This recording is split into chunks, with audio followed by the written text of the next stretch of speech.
Hello everyone, how are you all. आज हम लोग पढ़ने वाले हैं क्लास 10th की हिंदी की बुक कृतिका से चैप्टर नंबर 4 एही ठैया झुलनी हेरानी हो रामा, जिसके लेखक है शिव प्रसाद मिश्र रुद्र। आज हम लोग पार्ट 2 कंप्लीट करेंगे। पिछले क्लास में हमने पार्ट 1 कंप्लीट कर लिया है। अगर आपने वो वीडियो नहीं देखी है तो लिंक डिस्क्रिप्शन बॉक्स में दे दी गई है, आप वहाँ से देख सकते हैं। ठीक है, तो एही ठैया का क्या मतलब होता है? इसका मतलब होता है इसी जगह। झुलनी का मतलब होता है नथ। हेरानी का मतलब होता है भुला गया। हो रामा मतलब ओ गॉड, यानी इसी जगह नथ भुला गया ओ गॉड। और इसके लेखक कौन है? शिव प्रसाद मिश्र रुद्र हैं। राइट, तो चलिए स्टोरी को आगे बढ़ाते हैं और देखते हैं कि पार्ट 2 में हम क्या पढ़ने वाले हैं। तो पार्ट 2 शुरू करने से पहले मैं एक ब्रीफ इंट्रोडक्शन दे देती हूँ कि जो दुलारी है वो कसरत करती है और कसरत करने के बाद आईने में अपने आप को निहारती है और साथ साथ में भिगोए हुए चने प्याज के टुकड़े और हरी मिर्च के साथ खाती है। और वहाँ पर खाते खाते ही दरवाजे पर कोई ठकठकाता है। जब वो जाती है और देखती है कि वहाँ टुन्नू खड़ा है। जब वो उससे आने की वजह पूछती है तो टुन्नू उसे एक बंडल देता है जिसमें साड़ी होती है। तो वो जो दुलारी है वो गुस्से में लाल हो जाती है और कहती है कि मैंने तुम्हें मना किया है यहाँ आने से। और वो उसे बहुत बुरा भला कहती है और बहुत बात सुनाती है और जो उसकी दी हुई साड़ी है उसके पैरों के पास फेंक देती है, जिससे कि जो टुन्नू होता है उसकी आंखों में आंसू आ जाते हैं और उसकी आंखों में जो काजल लगा होता है वो आंसुओं के साथ मिलकर वो कपड़ा है, जो साड़ी है, उस पर टप टप टपकता रहता है। जो धोती नुमा साड़ी है उस पर टपकता रहता है। फिर वो क्या करता है कि वो कहता है कि मन पर कोई जोर नहीं होता, ये रूप और उम्र का कायल नहीं होता। इतना कहकर वो जाता है। इधर दुलारी जो है उसके जो भौं है यानी कि जो आईब्रोज है वो बहुत चढ़े हुए होते हैं क्योंकि वो बहुत गुस्से में होती है। लेकिन जब वो टुन्नू को जाते हुए देखती है तो उसकी आंखों में करुणा भर जाती है, दिल पसीज जाता है उसका। और वो उस पड़ी हुई जो साड़ी है, धोती है, उसको उठाती है और उसको बार बार चूमने लगती है। ठीक है, तो दुलारी और टुन्नू की मुलाकात कैसे हुई थी? तो एक कंपटीशन होती है गाने की, उसी के दौरान, क्योंकि दुलारी एक गाने का काम करती थी, कंपटीशन करती थी, सवाल जवाब वाली जो गाने का कंपटीशन होती है उसको करती थी, जगह जगह वो गाती थी। तो उसी के दौरान टुन्नू से उसकी मुलाकात हुई थी, जिसमें एक वक्त में यानी कि एक कंपटीशन में टुन्नू और दुलारी के बीच एक सवाल जवाब होती है, जहाँ पर सुंदर का जो मालिक होता है, जिसका नाम होता है फेंकू सरदार, वो लाठी लेकर टुन्नू को मारने दौड़ते हैं। ठीक है, तो दुलारी टुन्नू की रक्षा करती है और यहीं से उन लोगों का परिचय शुरू होता है। तो चलिए अब हम आगे बढ़ते हैं, पार्ट 2 को स्टार्ट करते हैं। ठीक है, यहाँ लिखा है, टुन्नू को विदा करने के बाद दुलारी प्रकृतिस्थ हुई तो सहसा उसे ख्याल पड़ा कि आज टुन्नू की वेशभूषा में भारी अंतर था। यानी कि टुन्नू जो था वो उसकी जो वेशभूषा थी, उसका जो पहनावा था, उसमें बहुत अंतर था।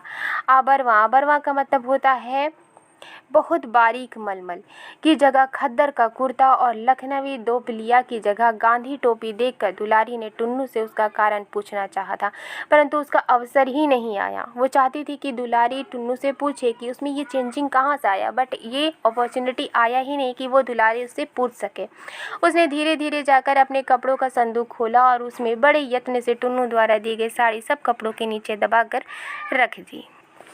ओके, उसका चित्त आज चंचल हो उठा था, उसका मन बहुत चंचल हो उठा था। अपने प्रति टुन्नू के हृदय की दुर्बलता का अनुभव उसने पहली ही मुलाकात में कर लिया था, परंतु उसने उसे भावना की एक लहर मात्र माना था। उसने सोचा था कि ये तो इसी तरह से है, ऐसा कोई बात भी नहीं होगा। ठीक है, बीच में भी टुन्नू उसके पास कई बार आया, परंतु कोई विशेष बातचीत नहीं हुई। कारण टुन्नू आता आधे घंटे दुलारी के सामने बैठा रहता, पूछने पर भी हृदय की कामना प्रकट ना करता, यानी वो अपने दिल की बात नहीं बताता था। केवल अत्यंत मनयोग से दुलारी की बातें सुनता और फिर धीरे से छाया की तरह खिसक जाता।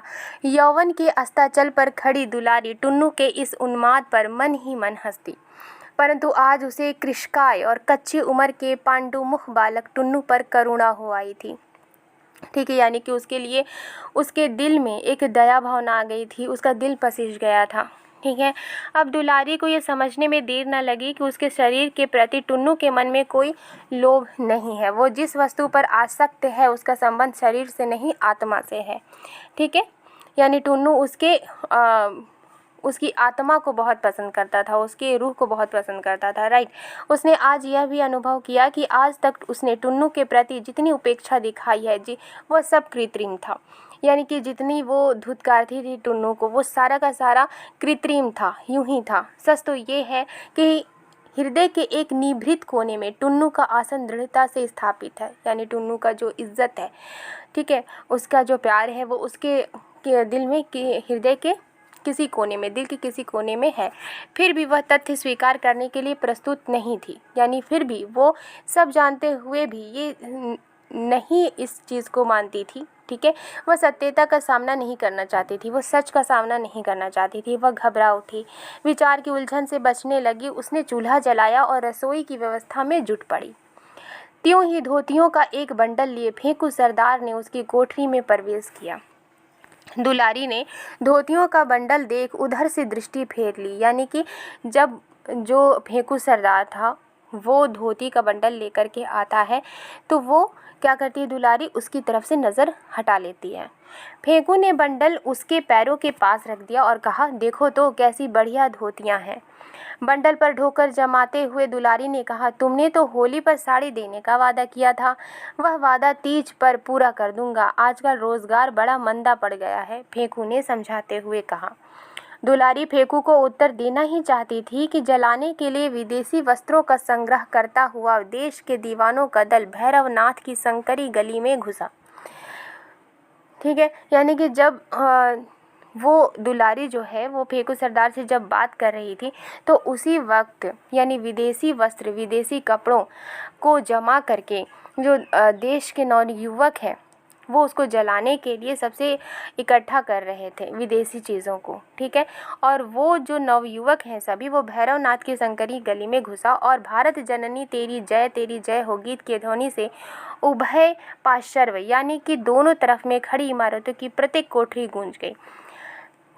उनकी जो गीत थी वो गली से होकर गुजर रहे थे और वो गीत गा रहे थे और उनकी गीत जो है दोनों तरफ की इमारतों में एक गूंज रही थी, ठीक है।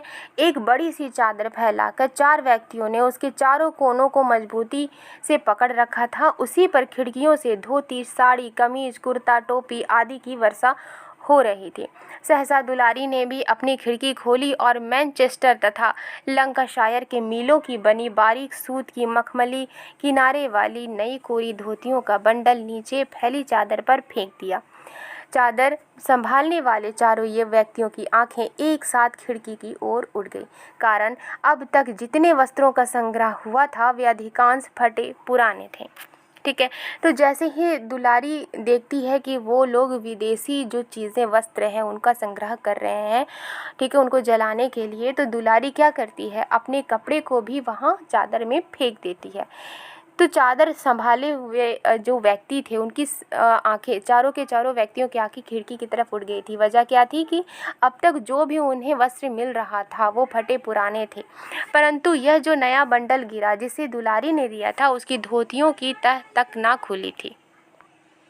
यानी कि जो दुलारी धोतियों की बंडल दे रही थी वो उसकी तह तक ना खुली थी, वो खुली भी नहीं थी, वो एकदम बिल्कुल न्यू थी, ठीक है। आगे लिखा है, चारों व्यक्तियों के साथ जुलूस में शामिल सभी लोगों की आंखें बंडल फेंकने वाली की तलाश खिड़की में करने लगी कि कौन है वो जिसने बंडल फेंकी, और पूरी न्यू की न्यू जो धोती है वो उसने फेंक दी है। त्यों ही खिड़की पुनः धड़ाके से बंद हो गई। जुलूस आगे बढ़ गया। जुलूस में सबसे पीछे जाने वाली खुफिया पुलिस के रिपोर्टर अली सगीर ने भी यह दृश्य देखा।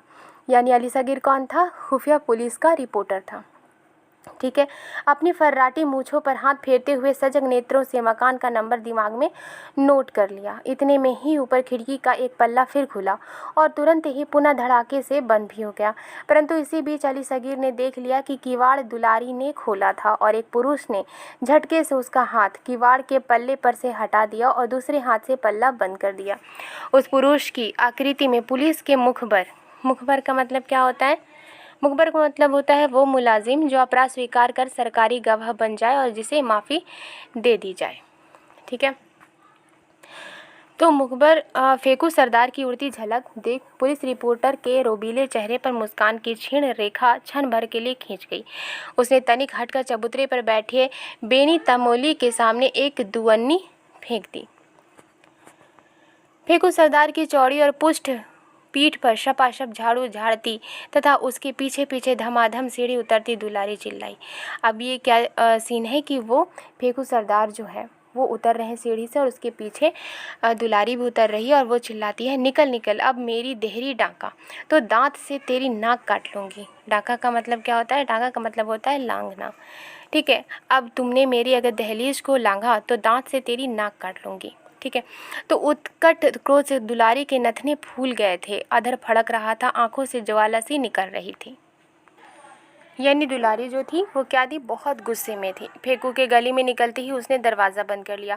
उधर पुलिस रिपोर्टर से आंखें चार होती है झेपने के बावजूद लाचार सा होकर फेंकू उसकी ओर बढ़ा और इधर धीरे धीरे दुलारी आंगन में लौटी। आंगन में खड़ी उसकी संगनियों और पड़ोसिनों ने, यानी उसकी जो संगी साथी थी और पड़ोसिन थी, ने उसकी ओर कौतूहल भरी दृष्टि से देखा, परंतु दुलारी ने उनकी ओर आंख तक न उठाई। सीढ़ी चढ़कर उपेक्षा से झाड़ू अपनी कोठरी के द्वार पर फेंकती हुई वह अपनी कोठरी में जा घुसी। चूल्हे पर बटलोही में दाल चूर रही थी। बटलोही मतलब एक होता है पाउडर बनाने वाली, एक लोहे की बनी होती है। ठीक है, तो उसमें किसी भी मसाले वगैरह को उसमें पीसा जाता है। ठीक है, चूर रही थी मतलब कि वो बारीक कर रही थी। उसने पैर की एक ठोकर से बटलोही उलट दी, सारी दाल चूल्हे में जा गिरी, आग बुझ गई। परंतु दुलारी के दिल की आग अब भी भट्टी की तरह जल रही थी। पड़ोसिनों ने उसकी कोठरी में आकर वह आग बुझाने के लिए मीठे वचनों की जलधारा गिराना आरंभ किया। जब पड़ोसिन आई तो देखती है कि वो बहुत गुस्से में है, तो वो बहुत मीठे मीठे बातें बोलती हैं ताकि वो शांत हो जाए। फलस्वरूप वो ठंडी भी होने लगी। दुलारी बोली, तुम ही लोग बताओ, कभी टुन्नू को यहाँ आते देखा है? यह तो आधी गंगा में खड़े होकर कह सकते हैं कि टुन्नू यहाँ कभी नहीं आता। झिंगुर की माँ ने कहा। वह ये बात बिल्कुल भूल गई थी कि उसने कुल 2 घंटा पहले टुन्नू को दुलारी की कोठरी से निकलते देखा था। हालांकि उसने क्या किया था? टुन्नू को दुलारी की कोठरी से निकलते देखा था। झिंगुर की माँ की बात सुनकर अन्य स्त्रियाँ होठों में मुस्कुराईं, परंतु किसी ने प्रतिवाद नहीं किया। दुलारी पुनः शांत हो चली। इतने में कंधे पर जाल डाले 9 वर्षीय बालक झिंगूर ने आंगन में प्रवेश किया और आते ही उसने ताज़ा समाचार सुनाया कि टुन्नू महाराज को गोरे सिपाहियों ने मार डाला और लाश भी उठा ले गए। वो अभी बात ही कर रही थी दुलारी कि इतने में 9 साल का जो बालक है झिंगुर, वो आंगन में आता है और वो न्यूज़ सुनाता है कि टुन्नू महाराज को जो गोरे सिपाही यानी अंग्रेज़ों के जो सिपाही थे उन्होंने मार डाला और लाश भी उठा ले गए। और कोई दिन होता तो दुलारी इस समाचार पर हंस पड़ती, टुन्नू को 2-4 गालियां सुनाती, परंतु आज ये संवाद सुन वह स्तब्ध हो गई। बहुत भौचक्की सी हो गई वो। उसने ये भी यानी बहुत हैरान हो गई। उसने ये भी ना पूछा कि घटना कहाँ और किस तरह हुई। कभी किसी बात पर ना पसीजने वाला उसका हृदय कातर हो उठा और सदैव मरुभूमि की तरह धू धू जलने वाली उसकी आंखों में मेघमाला घिर आई। यानी कि वो बहुत ज़्यादा उसका दिल कभी पसीजता नहीं था, बहुत कठोर दिल की थी। लेकिन जैसे ही टुन्नू के बारे में उसने सुना तो उसकी आंखों से आंसुओं की झड़ी बहने लगी। उसने पड़ोसिनों की निगाह से अपने आंसुओं को छिपाने का कोई प्रयत्न नहीं किया, यानी कोशिश भी नहीं की। पड़ोसिने की भी करकसा दुलारी के हृदय की ये कोमलता देख दंग हो गई। वो भी सोच रही थी कि ये इतनी ज़्यादा कठोर हृदय की है, आज इसकी आंखों में आंसू कैसे आ गई। उन्होंने दुलारी के इस आचरण को बार वनिता सुलभ अभिनय मात्र समझा। उसने सोचा कि ये शायद हो सकता है कि एक नाटक हो। बिट्टो ने दिल लगी भी की। मुझे लुका छिपी फूटी आंख नहीं सुहाती, मैंने तो आज तक जो कुछ भी किया सब डंके की चोट, दुलारी ने कहा। वह उठी और सबके सामने संदूक खोल उसमें से टुन्नू की दी हुई आंसुओं के काले धब्बों से भरी खद्दर की धोती निकाल उसने पहन ली। उसने झिंगुर को बुलाकर पूछा, टुन्नू कहाँ मारा गया? झिंगुर ने बताया, टाउन हॉल।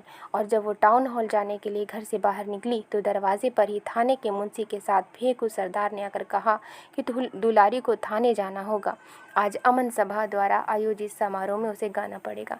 तो जैसे ही दुलारी टुन्नू की दी हुई धोती को उठा लेती है और उसे पहनकर झिंगुर से पूछती है कि वो कहाँ मारा गया, किस जगह, तो उसने कहा कि टाउन हॉल। और वो टाउन हॉल जाने के लिए जैसे ही बाहर निकलती है तो सामने में जो मुंशी के साथ फेंकू सरदार जो थे वो आकर कहते हैं क्या कि अमन सभा द्वारा आयोजित समारोह में दुलारी को गाना पड़ेगा। ठीक है, तो आज के लिए बस इतना ही। मिलती हूँ नेक्स्ट वीडियो में नेक्स्ट पार्ट के साथ। ठीक है, अगर आपको मेरी ये वीडियो पसंद आई है तो मेरे चैनल को सब्सक्राइब करना मत भूलिएगा। Thank you.